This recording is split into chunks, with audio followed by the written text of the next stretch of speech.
Awaken your spirit, chosen ones. Power doesn't announce itself, it rearranges the room. There comes a point when silence stops being passive and starts being strategic. Not the kind of quiet that comes from fear or exhaustion, but the kind that sharpens focus, tightens discipline, and unsettles anyone who built comfort around your hesitation. This is the phase most people misunderstand. They think nothing is happening. They think you've stalled. They think you've lost momentum. In reality, something far more dangerous to opposition is taking place: alignment. Here's a fact most people don't like to sit with. Nearly every major shift in influence, leadership, or dominance happens long before the public ever notices. The noise comes later. The preparation is always private. History doesn't reward the loudest presence in the room. It rewards the one who quietly mastered timing, access, and control while everyone else was busy narrating their importance. And let's be honest for a second, the world is addicted to spectacle. People expect power to look dramatic, emotional, even chaotic. They expect tantrums, clapbacks, long explanations, and public battles. That's why disciplined silence makes them uncomfortable. It denies them entertainment. It denies them leverage. It denies them the illusion that they still know what you're thinking. Some will laugh, some will relax, some will assume you're harmless now. That's the funny part. History shows that underestimation has funded more regrets than arrogance ever did. Silence isn't absence, it's a repositioning. It's you stepping off the stage so the architecture can change without interruption. This isn't about revenge, theatrics, or proving anything to anyone. It's about reaching a level where your moves speak before your mouth ever needs to. Where enemies don't get silenced by confrontation, but by irrelevance. Where power stops being something you perform and becomes something you apply. So if you've been quiet lately, good. That's not a warning sign. That's the sound of recalibration. And trust me, it usually ends with someone else realizing they misread the room. Number 1, you stop trying to be understood and start being precise. Most people waste their energy trying to explain themselves to the wrong audience. They bend over backward, justify every move, and clarify every intention, thinking that being understood is the same as being respected. But here's the brutal truth. No one owes you comprehension. People will twist your words, misread your motives, and try to frame your clarity as arrogance. When you operate from the need to be understood, you hand over power. You make yourself negotiable, debatable, and susceptible to manipulation. Precision, on the other hand, is silent dominance. It's about doing what needs to be done in the cleanest, most direct way possible, leaving no gaps for interpretation. When your actions are precise, they carry authority without explanation. You don't have to defend your choices. The clarity of execution does it for you. You stop drowning in conversations and start leading outcomes. Precision creates a fortress around your intention. It's measurable, tangible, and impossible to misrepresent. People can't argue with results that are delivered with exactness. It forces recognition without entitlement. You stop seeking approval and start commanding attention. And the beauty of this approach is that it frustrates the people who want to keep you small. When they try to twist your actions, there's nothing to grab. Precision leaves no emotional loopholes. It's calculated, controlled, and consistent. This doesn't mean you're cold or distant. It means you've upgraded from chaos to strategy. You learn to focus on what matters and cut everything else out. The debates, the explanations, the side opinions that never mattered. Every move becomes deliberate. Every word carries weight. Every gesture has purpose. That's the real power of being precise. You stop pleading for comprehension and start delivering inevitability. People may still misunderstand, they may still resist, but the difference is now irrelevant. When you are precise, you are untouchable in your execution. And that is a quiet, unshakable form of authority that no one can argue with. Number 2. You outgrow the need to prove you're chosen. Being chosen is a feeling that grows in quiet confidence, not in constant announcements. Most people spend their lives trying to convince the world that they are exceptional, that they matter more than others, or that destiny favors them. They post, they brag, they compete for recognition, and they look exhausted while doing it. But true power never needs permission. It doesn't send invitations or beg for attention. When you outgrow the need to prove you're chosen, you stop performing for external validation and start moving according to your own standards. The world will notice eventually, but by then it will be too late for detractors to intervene. This shift changes everything about how you operate. You no longer weigh every reaction, monitor every impression, or obsess over who is watching. Your energy is no longer scattered across attempts to impress. It's concentrated on growth, strategy, and mastery. The funny part is that this is what makes people start talking anyway. When you stop seeking recognition, recognition finds you, and it carries far more weight because it is unsolicited. Outgrowing the need to prove anything also creates a kind of immunity to gossip, judgment, and sabotage. People who once felt they could influence your story suddenly realize you no longer need their approval. You stop getting pulled into petty arguments and instead focus on the work that actually moves you forward. There's a freedom in this that is impossible to fake. It allows you to act from integrity rather than insecurity, from strategy rather than desperation. And over time, the people who matter, the ones aligned with your vision, will naturally cluster around you, drawn by the quiet authority of someone who knows their worth without asking anyone to confirm it. This is when your energy stops being about proving you exist and starts being about making things happen, about shaping environments and outcomes in ways that can't be ignored. In that space, being chosen isn't a claim you make. It's a fact everyone else eventually has to accept. Number 3. You learn that access is the real battlefield. Most people think battles are fought with words, strength, or influence, but the truth is far more subtle and far more dangerous. The real fight is over access. Access to people, information, resources, and opportunities is where power quietly wins or quietly dies. If someone can't reach you, manipulate you, or influence your environment, their ability to hurt or control you evaporates. Enemies don't always need to attack directly. They simply position themselves where they can poke, prod, and interfere. That's why understanding access becomes critical. Controlling who can approach you, who can affect your trajectory, and who even knows your strategy is the hidden work that separates those who rise from those who struggle. It's not about cutting people off out of arrogance or paranoia. It's about recognizing that proximity is leverage. When you guard your access, you force every interaction to have purpose and every presence to carry alignment. Those who waste your time, spread confusion, or thrive on chaos are denied proximity, which silently removes their power over you. And this doesn't just apply to others. It applies to yourself too. Uncontrolled access to your own time, thoughts, and energy is just as dangerous. Being available to every distraction or every fleeting obligation dilutes your focus, makes your strategy sloppy, and invites mistakes that your enemies will exploit. Mastering access means making deliberate choices about who and what occupies your space, and it creates a natural filter that strengthens your influence.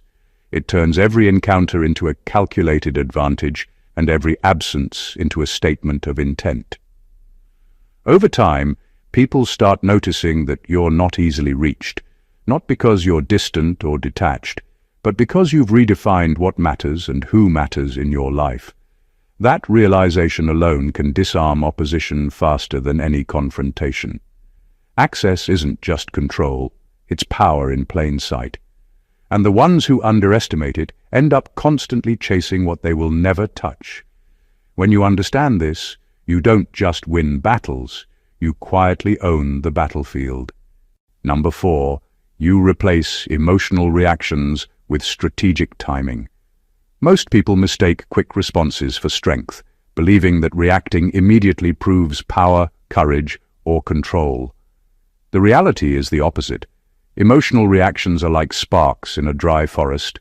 They create noise, chaos, and temporary attention, but they rarely produce lasting results. The truly powerful understand that timing is far more important than intensity. Strategic timing transforms every action from random energy into calculated impact. When you stop reacting emotionally, you stop giving people the satisfaction of predictability.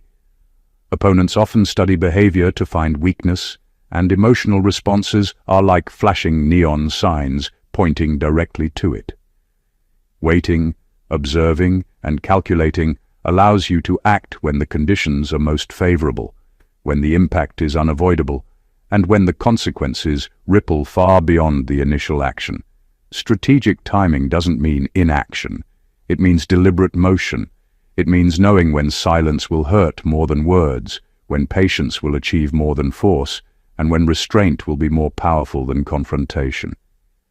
People underestimate how much fear, confusion, and respect you can generate simply by choosing the moment of action. There's also a personal benefit. Emotions are exhausting. Reacting immediately burns energy, clouds judgment, and leaves traces of vulnerability that others exploit. By controlling your timing, you conserve strength, sharpen clarity, and maintain authority. Actions delivered at the right time feel inevitable, almost unstoppable, because they are both unexpected and perfectly placed.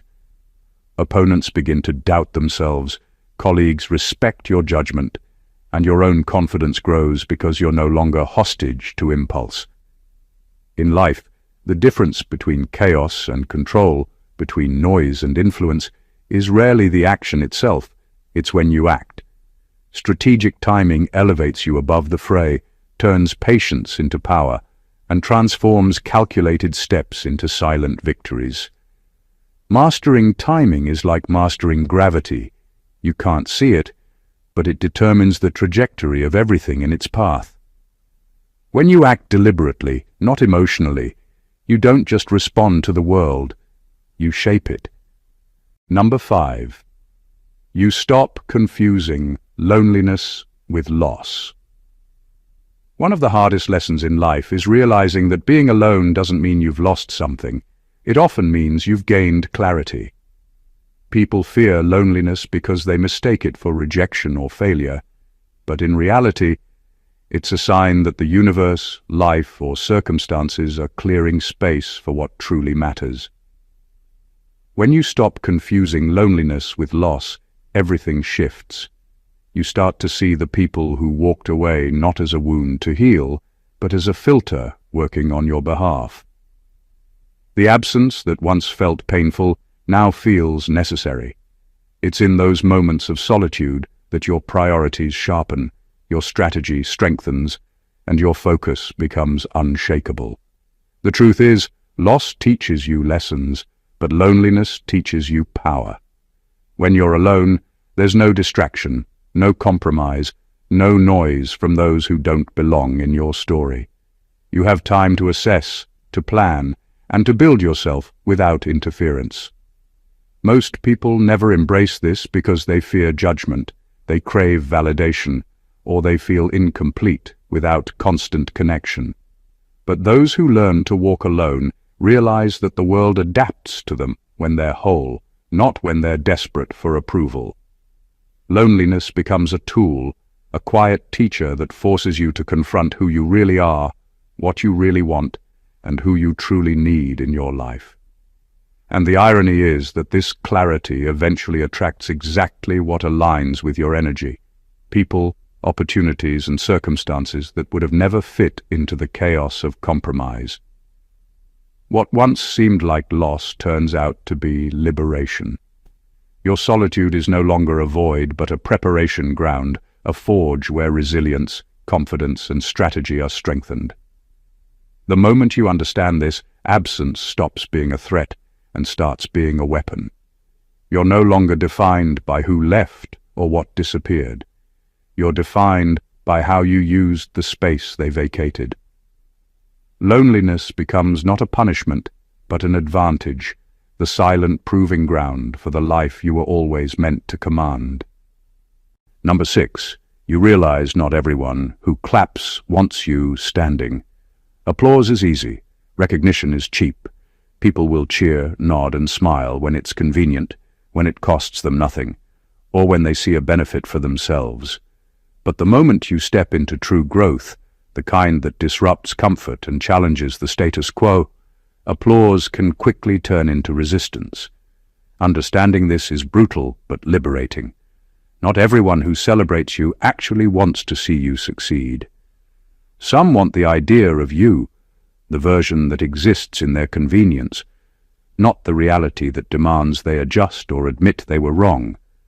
When you realize this, you stop measuring your progress by others' approval and start measuring it by results, alignment, and internal consistency. People will try to fit you into their narrative, comment on your speed, or critique your methods, all while pretending they are supportive. That's where discernment becomes critical. Claps without context are often camouflage for envy, insecurity, or a desire to manipulate. True allies rarely clap from a distance. They act, they align, they show up when stakes are real, not when it's performative. Recognizing this doesn't make you cynical, it makes you precise. It forces you to invest in relationships and environments that are built on mutual respect, shared vision, and authentic engagement.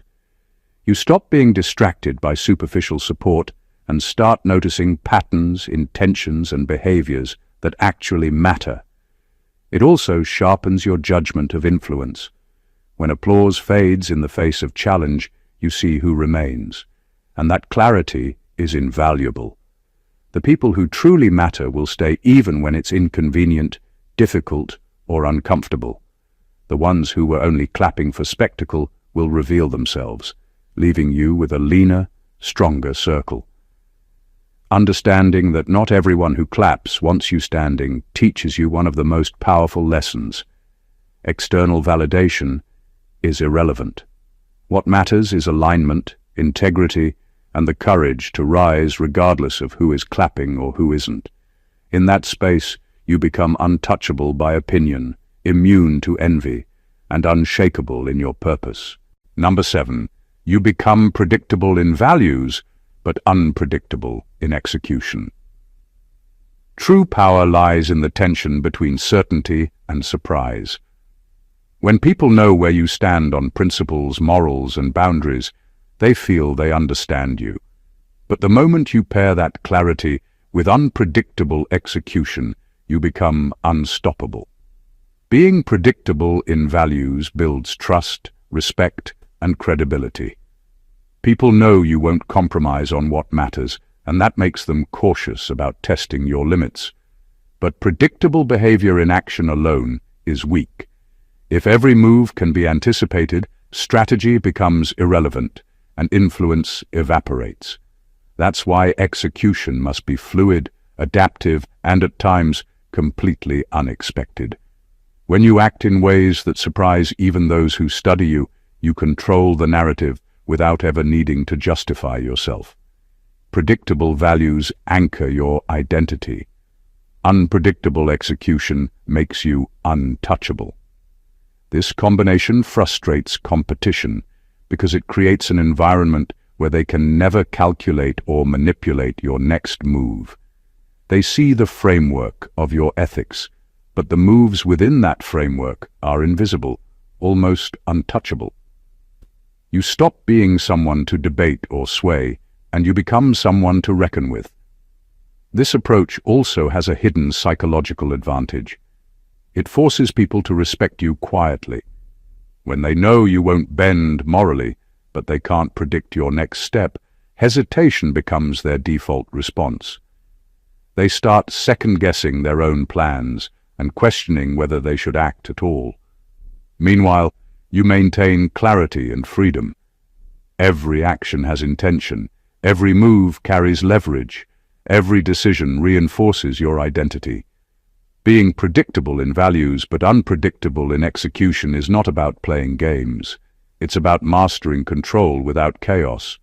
It's about being anchored in integrity while remaining dynamic and uncontainable. That's how influence becomes undeniable.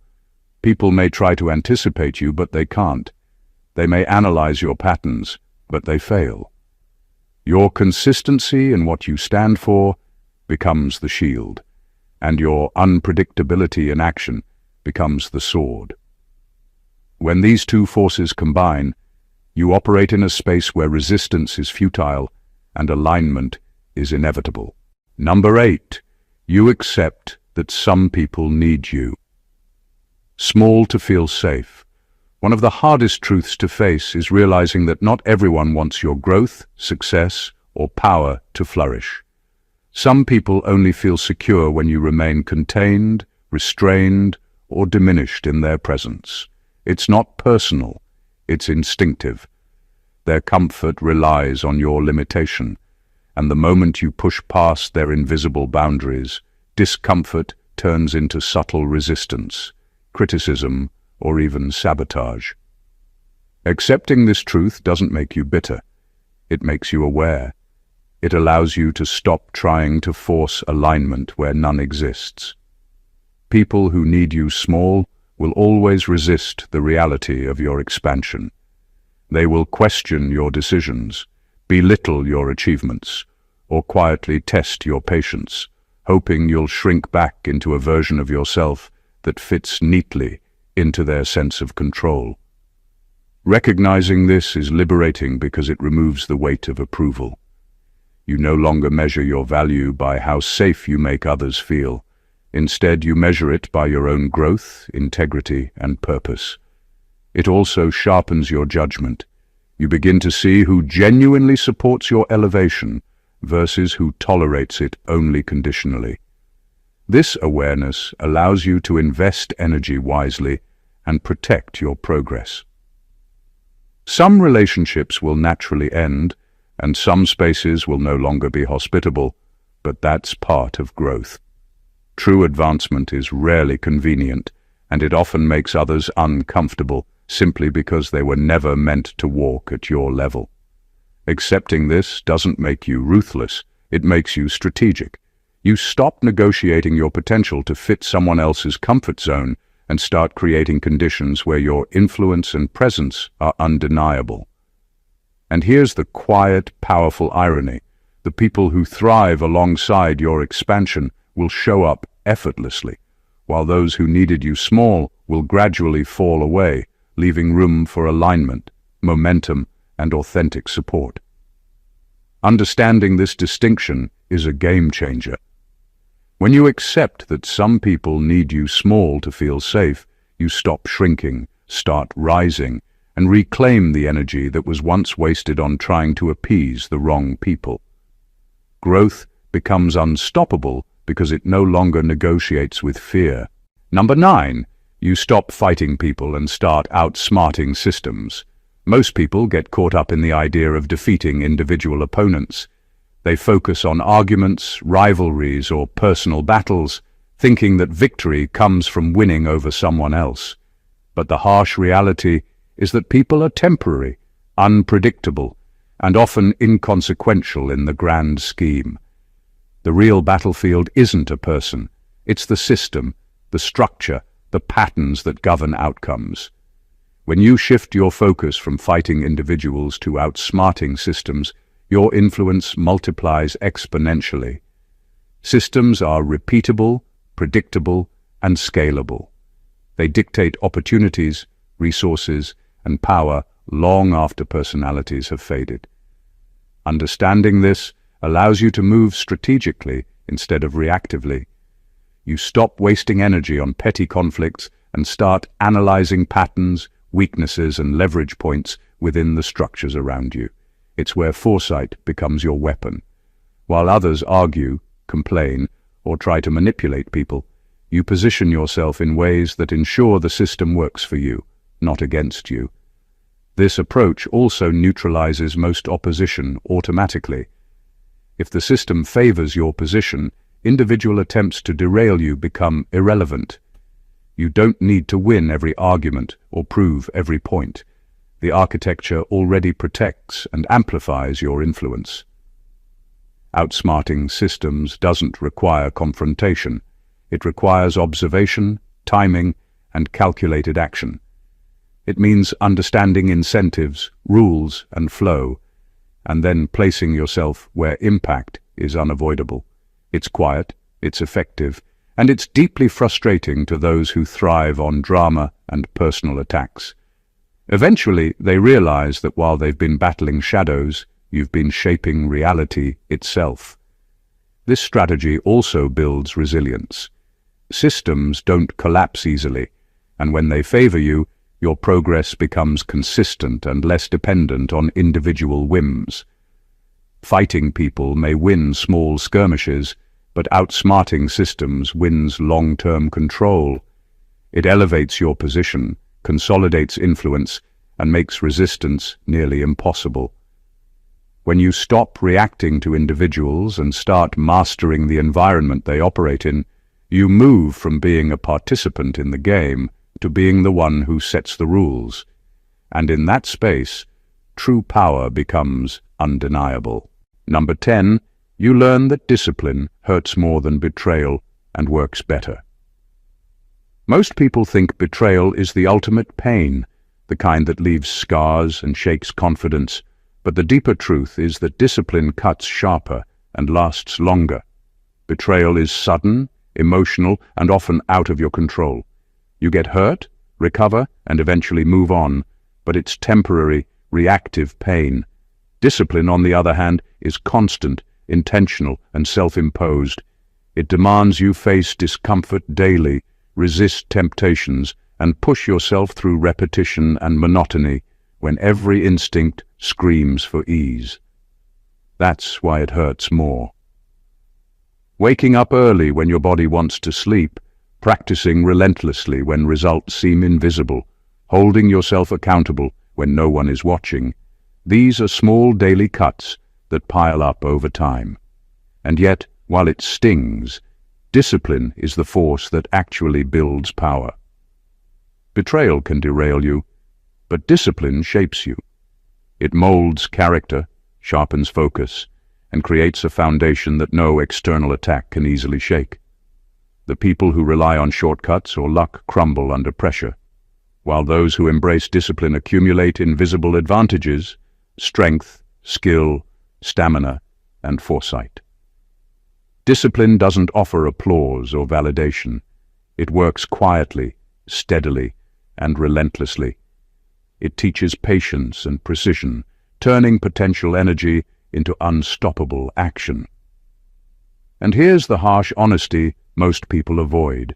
Those who master discipline rarely need to worry about betrayal in the long run. Their preparation, habits, and consistency make them resilient, untouchable, in ways that reactive responses can never achieve. Pain from betrayal fades. Pain from discipline endures, but it also transforms you. It becomes your engine, your silent weapon, the edge that separates the capable from the exceptional.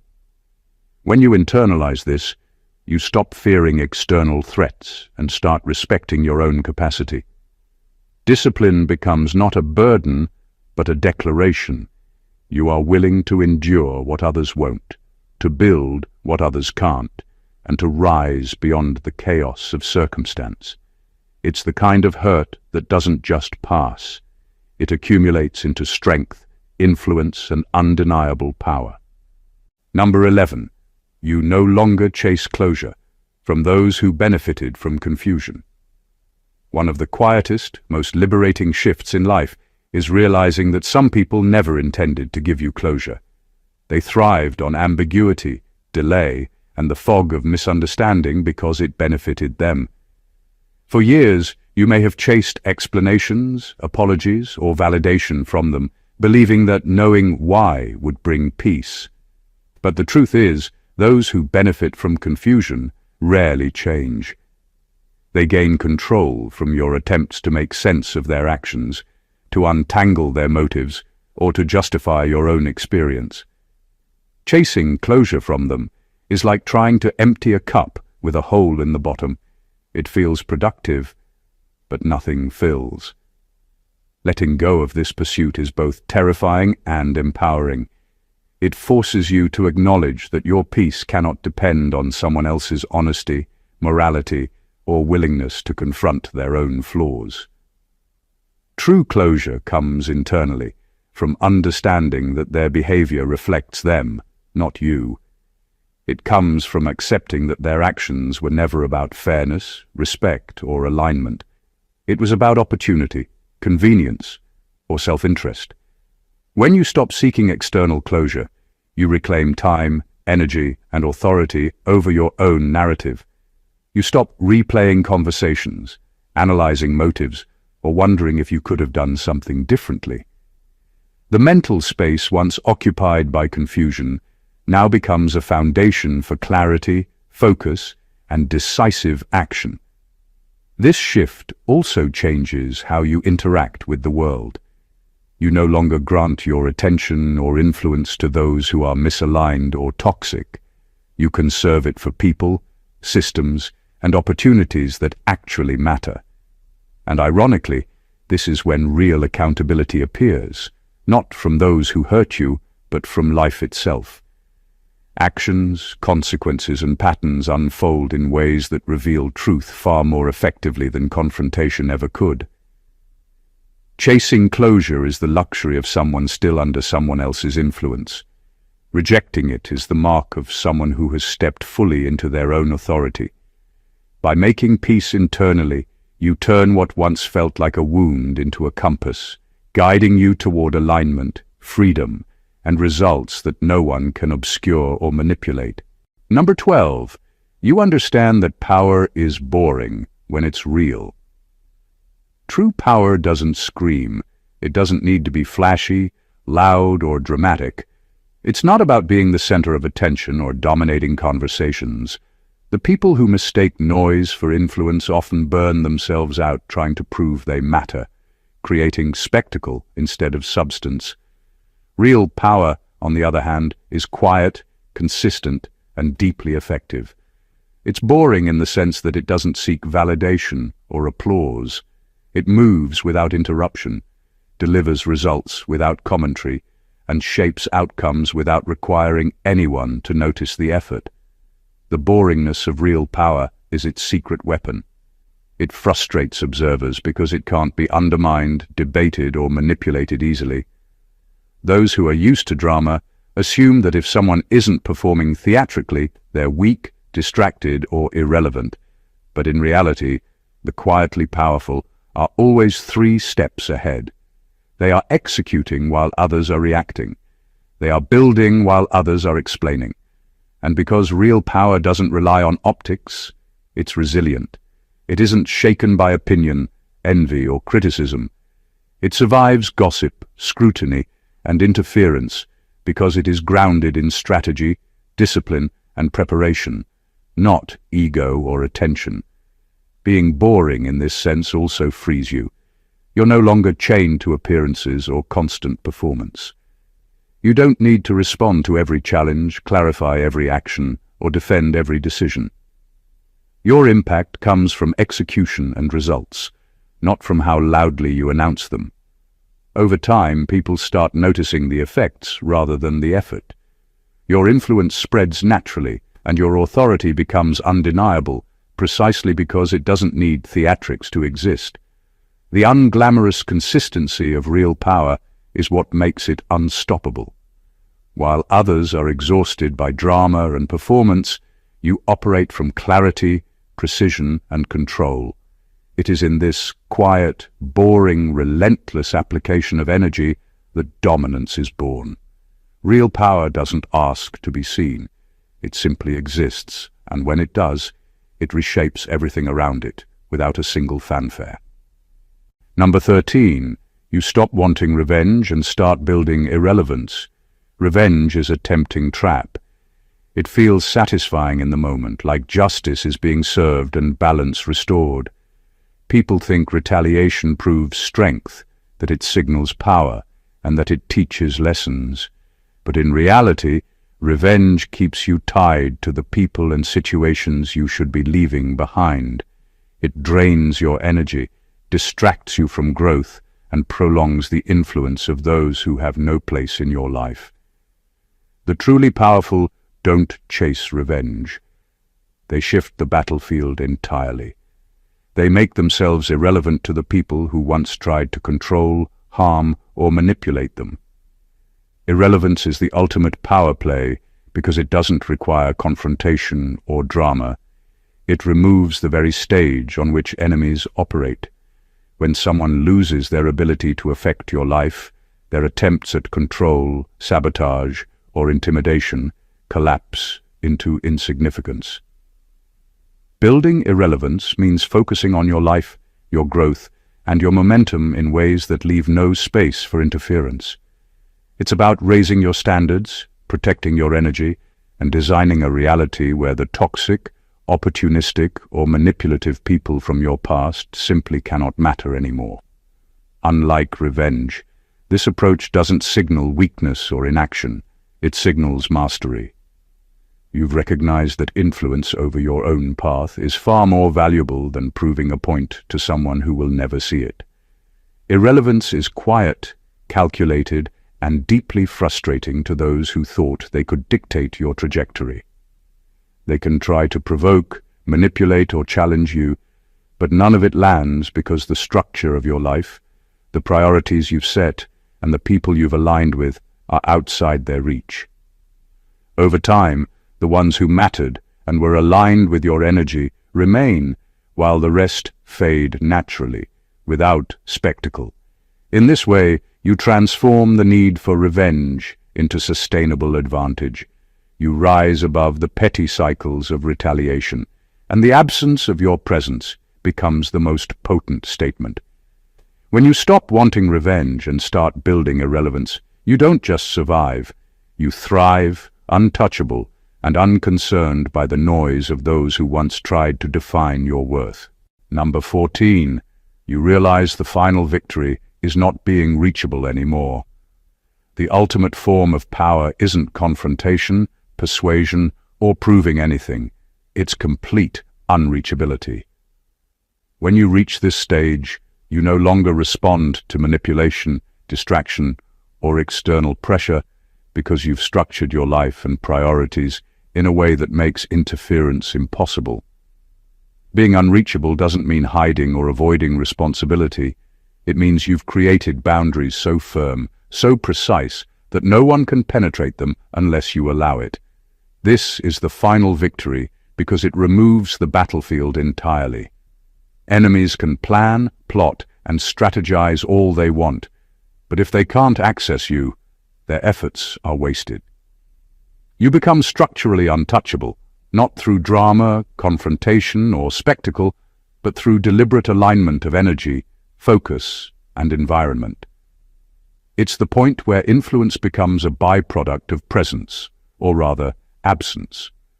When you are unreachable, your attention is reserved for what matters, and chaos, manipulation, or toxicity simply cannot exist in that space. There's an incredible freedom in this realization. You no longer bend to the whims of others, no longer negotiate with fear or ego, and no longer allow external opinions to define your worth or trajectory. The people who matter, who are aligned with your energy, naturally adapt to this structure, while those who thrived on access, confusion, or control slowly fade into irrelevance. Being unreachable also transforms perception. Others begin to respect you not because you demanded it, but because your consistency, boundaries, and self-sufficiency make interference futile. It creates a silent authority that cannot be challenged because it operates outside the conditions of debate or manipulation. In this state, You're no longer a participant in petty cycles of confrontation. You're the one who decides when, where, and how engagement occurs. Your energy becomes sacred, your presence selective, and your influence undeniable. True power doesn't need attention or approval. It exists by design, impervious to distraction, immune to manipulation, and unstoppable. Realizing that the final victory is not being reachable anymore is the ultimate liberation. It is the point where you are entirely in control, untouchable in essence, and unshakable in purpose. Conclusion. Power, influence, and mastery are rarely found in noise, drama, or constant visibility. They live in the quiet spaces where precision replaces chaos, discipline outweighs reaction, and strategy surpasses emotion. It's in learning to control access, embrace solitude, and act with deliberate timing. It's in understanding that not everyone who applauds supports you, that some will only feel safe when you shrink, and that the ultimate strength comes from being structurally untouchable. True authority isn't about proving anything to anyone. It's about outsmarting systems, protecting your energy, and aligning your life so that interference becomes impossible. Every move, every boundary, every choice becomes a tool of advancement. The brilliance of this journey is that it's internal first. Your power, your peace, your clarity, your timing, and external outcomes naturally follow. Enemies don't need to be silenced with confrontation. They are neutralized when you become unreachable, irrelevant to their schemes, and unstoppable in your own trajectory. Growth, influence, and ultimate victory are less about proving and more about becoming, a force that operates beyond opinion, expectation, and external control. The moments of silence, solitude, discipline, and patience aren't emptiness.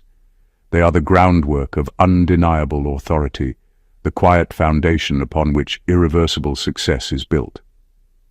If this resonated with you, make sure to subscribe to the channel for more insights that go beyond the surface. Like, comment, and share this video with someone who needs to level up their perspective and reclaim their power. Your engagement helps us bring more truth, strategy, and unshakable wisdom straight to you. Don't just watch. Take control of your journey and step into the power that's waiting for you. Stay awakened, chosen ones.